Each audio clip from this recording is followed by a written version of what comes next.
Hello everybody, welcome to the Dice Matrix. My name is E.T. and we're talking Shadows of Brimstone today. Specifically, the heroes within inside the Forbidden Fortress core set. There are 3 core sets. The first one was Swamp of Death. Second one, City of Ancients. I think that's the order they came in. I have the City of the Ancients, which is really good.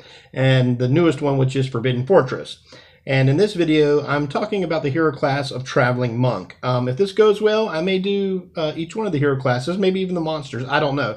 I just love talking about Shadows of Brimstone. It's one of my favorite games I've been enjoying. So without further ado, let's go ahead and throw up this beautiful model of the monk. It's assembled there, as you can see. It just doesn't have no paint on it, and it probably needs some trimming up, but you know, it ain't perfect. It's you know, it's just put together, but it's a good looking model. It really is. And Flying Frog Productions have done a lot better job than the original stuff, making things easier to assemble with less problems. Okay, so we're going to jump over to the actual hero card.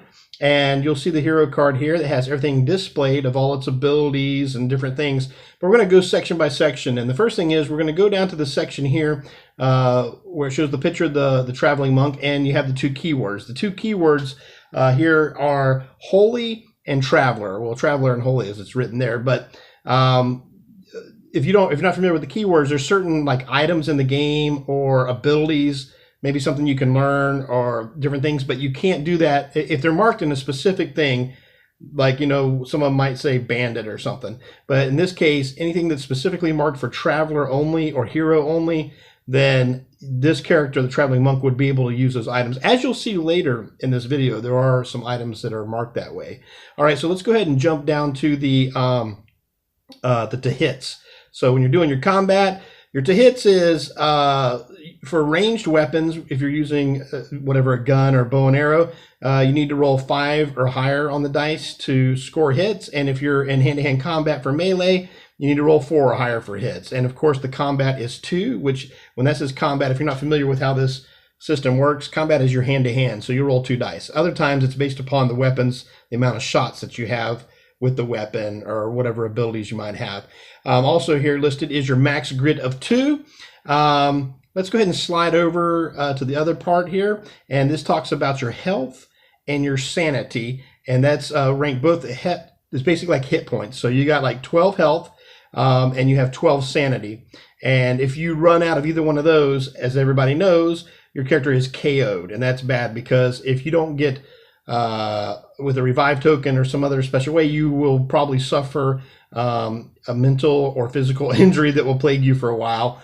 It's okay. I've played a character before that I've got a slashed leg, so I move slow and got a broken collarbone, and but you know, my character's still playing. It's just some game effects that make it interesting. But anyway, connected to the health, you have the defense, and it says 4+, which means when somebody hits you for the wounds, to try to ignore the hits, that you have to roll 4 or higher versus each hit to ignore that physical damage. And for any, your willpower save will be 3+. The monk's pretty strong in the mind, and so he gets to save pretty well when saving versus, you know, horror attacks or horror hits, as they're called. And sorry if I don't say that better, but that, you know, it's not horror. I mean, I'm not from that area, but I guess it could be. But anyway, let's go ahead and slide over to the well, I guess it's your attribute scores, which shows your strength, agility, cunning, that sort of thing. So here, listed in order, I got my little cheat sheet down here because I can't remember every little thing, but you'll see that your agility is rated as 2, your cunning at 1, which is the weakest. So if you ever have to make a skill test with cunning, this character may not be the best one to do that if it says pick a hero. Your spirit is 4, which is your strongest, and you have a strength and lore of 3, which is pretty strong, and you have a luck of 2, which is fair, I guess, you know. But I'm not thinking you're a traveling monk, you really need a lot of luck. You're probably using your disciplines and your monkly traveling ways to find your way through this world of adventure in the Forbidden Fortress. So also to note, I'll throw over here, you have an initiative of 4, and it's not too bad comparatively, especially since I think the samurai is 3, which is like a little mini tank walking around the landscape, but he's slow because he's slowed down because of armor and everything else. And actually, I believe he gets -1 if he wears his armor. So his initiative is real low. So you're kind of in the middle of the field to hire, I guess. I haven't took a specific look at each monster, so I don't know how to rate in the core set, but it's definitely not the slowest character out there, so that's good. Now we're going to jump over to the abilities in the center of your card, and this is one of my favorite parts of this, which I want to let you know that in the bold here it says max key 6, and let me jump over to this real quick.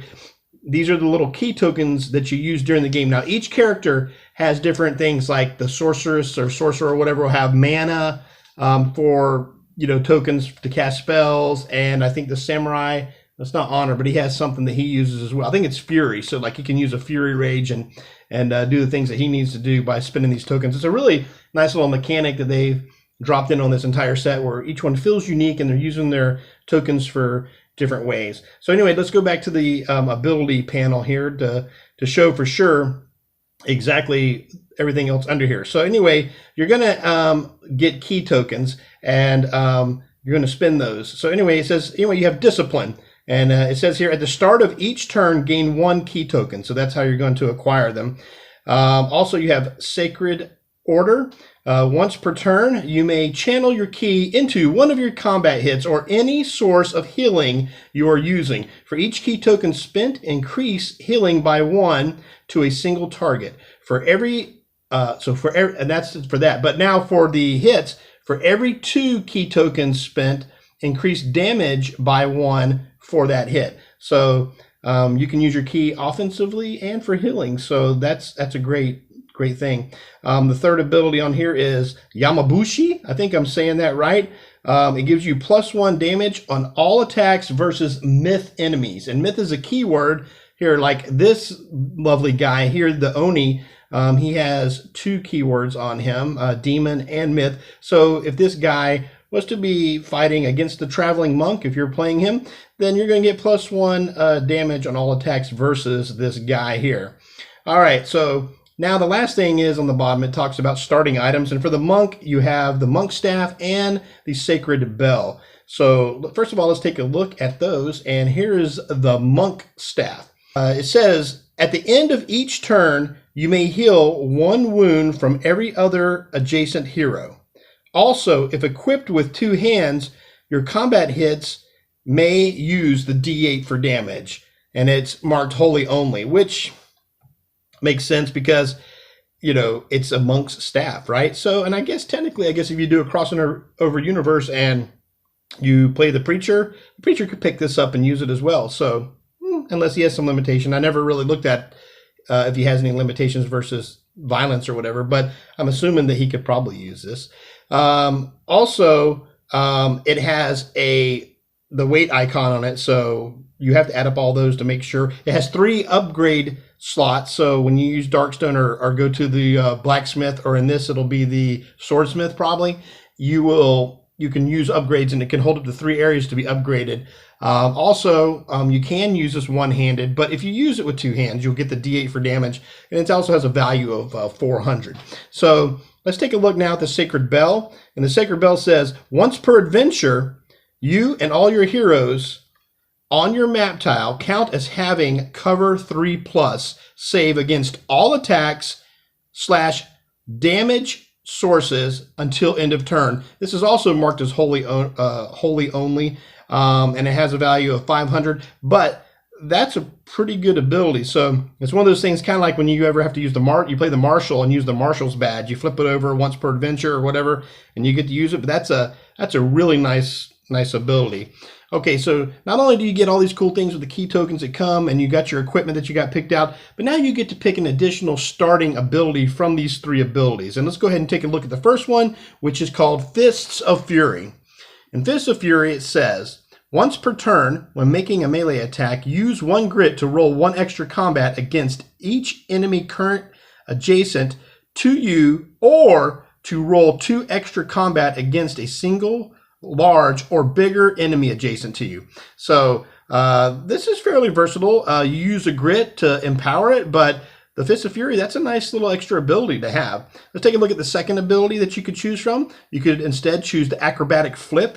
It says you may spend key tokens for movement, gaining extra move for each key token spent. If you do, you may move through other models during your movement this turn. So if you've built up to your max currently of like 6, I believe I said it was, you can just like, boom, take off. And now, and nothing can stop you. If you need to get on the other side of something or do something special or get adjacent to the certain things that you want to get adjacent to for some of the other abilities to trigger, that's a pretty nice thing. So, you know, jumping around, and it's thematic because you're the traveling monk. I almost said wandering monk, so I don't know. I probably said that about 10 times already. But traveling monk, you let you travel around the board. You're flipping around. You're going monkey on everything. That's awesome. All right, let's take a look at the third ability, which is Defender of the Light. Now, I think some people will avoid taking this, but I actually think this is very powerful, especially if you're like a lot of my lantern holders. When they hold the old lantern to hold back the darkness, they are poor rollers. And it says here that you gain +2 attack. It says you get +2 max key, which is great. So now instead of your 6 that you start off with, you'll have a max of 8. And then you gain D3 key tokens anytime the hold back the darkness roll is failed, not including depth events. So this is really nice. So to pump back up. So if your party has a hard time of, making the hold back the darkness rolls, and by replenishing this key, I mean, obviously you get one per each turn, but you choosing the Defender of the Light, if things start to go poorly, you're kind of at least compensated by getting key a little bit faster, which will help you through your combats or helping heal yourself or your party members or whatever you need to do in that respect. So that's actually, I don't know, like if I play the Traveling Monk, that might be the one that I take. I mean, they're all pretty good. All right, so right here I'll display when you level up in the game, you can go up to 8 levels in the Shadows of Brimstone universe. The Traveling Monk has on the left there, you can see the 2d6 you'll roll, and you would claim that ability. So always, gaining health and sanity is a good thing. Of course, if you roll a 2, it gives you some advantage versus specific enemies. If you roll a 12, those are harder rolls, so it gives you a more interesting thing for your character. But these are always good because no matter what, you're going to at least be able, almost always on average, increase one of your or 2 of your ability scores probably. And that's always a nice thing. And on the right is the tree for the different paths you can take. You have to start at the top, and once you've chosen an ability on one of the paths, you can choose the one below that on the next level, or you can start at the top of the other one. But you can always jump back and forth. It's just a prerequisite. But if you've played a lot of video games, they use this format where to learn something, you have to have the prerequisite of the one before it. But the monk gives a lot of interesting options. And I was perusing over this earlier, and I'll just leave it up for a second if you guys want to pause it and look at it. But that's basically how you level up, choosing your character how you want, and it lets you play your character different ways because, being limited to 8th level, you're not going to be able to choose every single thing to level things up. I mean, there's some stuff online that I believe that you can play beyond your levels, which is fine. But, mainly when I get a character maxed out, I'll be pretty happy with just making it to that last level anyway. So I don't really need more, just the reward. I mean, because the game levels up with you. So, you keep getting beat up. It doesn't really matter, unless you just keep finding great artifact after great artifact in the game. Anyway, that is the end of this little tutorial. I appreciate you all so much for watching and learning about with me today, the Traveling Monk. Thanks for putting up with my little cheat sheets and notes. And until next time, my friends, keep the dice rolling.